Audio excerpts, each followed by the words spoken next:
श्रीगुरुवे नमः। ईश्वरो गुरुरात्मेति मूर्तिभेदो विभागिनः व्योमवद्व्याप्तदेहाय दक्षिणामूर्तये नमः। ॐ सहना भवतु सहनौ भुनक्तु सह वीर्यं करवावहै तेजस्विनावधीतमस्तु मा विद्विषावहै। ॐ शांति शांति शांति। प्रणाम भगवान। वेदांत सार संग्रह परम हंस दंडी स्वामी श्रीमद हंसानंद सरस्वती जी महाराज का दिव्य ग्रंथ, जिसमें भगवान हमारा जो अध्याय है वो विचार प्रश्नोत्तरी चल रहा है और पेज नंबर है भगवान 133, जिसमें तत्व दृष्टि से प्रश्न था कि हे गुरुदेव, आपने रज्जु में सर्प की भांति आत्मा में संसार की प्रतीति बतलाई है, अतः कृपा करके बतलाइए कि रज्जु में सर्प कैसे प्रतीत होता है, ताकि उसी प्रकार से संसार की भी प्रतीति आत्मा में समझ लूँगा।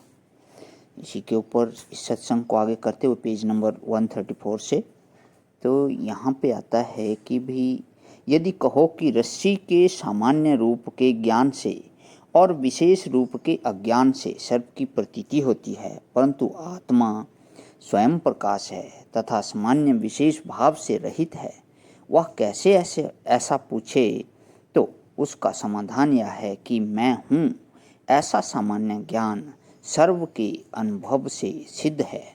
सभी का ये अनुभव है कि मैं हूँ, इसे कोई नहीं ठुकरा सकता। और मैं असंग अखंड परमानंद स्वरूप ब्रह्म हूँ, ऐसे विशेष ज्ञान का अभाव है। लेकिन मैं हूँ ये तो सब जानते हैं, लेकिन मैं अखंड परमानंद ब्रह्म हूँ ये नहीं जानता कोई भी, ये बिना गुरु के कोई जान नहीं सकता। तो ऐसे विशेष ज्ञान का अभाव है, यह भी सर्व के अनुभव से सिद्ध है। फिर अनुभव सिद्ध सिद्धांत में तर्क करना व्यर्थ है। यद्यपि सामान्य रूप का ज्ञान तथा विशेष रूप का अज्ञान भी व्यावहारिक चेतन को है, पारमार्थिक चेतन को नहीं। अर्थात व्यावहारिक प्रतिभाषिक चेतन अज्ञान के अभिमान है, अर्थात व्यावहारिक प्रतिभाषिक चेतन अज्ञान के अभिमानी है और परमार्थिक चेतन अधिष्ठान है। बहुत गूढ़ रहस्य है। व्यावहारिक और प्रतिभाषिक चेतन अज्ञान के अभिमानी हैं और परमार्थिक चेतन अधिष्ठान है।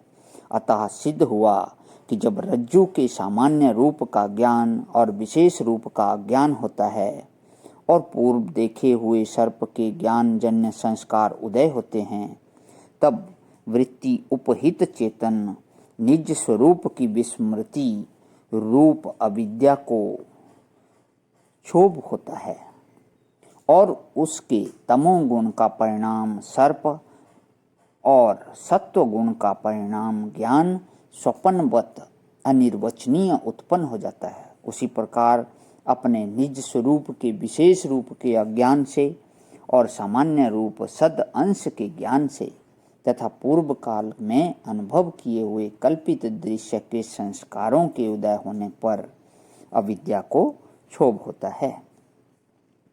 तब स्वप्न और रज्जु सर्प की तरह अविद्या के तमोगुण का परिणाम जागृत दृश्य का आकार तथा सत्वगुण का परिणाम ज्ञान यानी कि अनिर्वचनीय प्रतीत होने लगता है, जो अविद्या का परिणाम और चेतन का विवर्त है, जिसको अनिर्वचनीय ख्याति कहते हैं।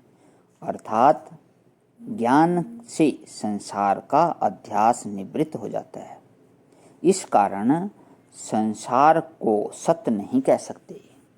अधिष्ठान आत्मा के संसार का परमार्थ दृष्टि से अधिष्ठान आत्मा में संसार का परमार्थ दृष्टि से अत्यंत अभाव है, परंतु अज्ञान पर्यंत रज्जु सर्प व स्वपन की भांति भ्रम मात्र दृश्य प्रतीत होता है। इससे संसार असत से भी विलक्षण है, क्योंकि क्यों विलक्षण है? क्योंकि असत उसको कहते हैं जिसका अत्यंत अभाव हो और प्रतीत भी ना होता हो। अतः सत्य और असत दोनों से विलक्षण होने से चेतन के विवर्त और अविद्या के परिणाम तथा ज्ञान से निवर्त्य इस दृश्य को अनिर्वचनीय कहते हैं। प्रणाम भगवान। ओम शांति शांति शांति।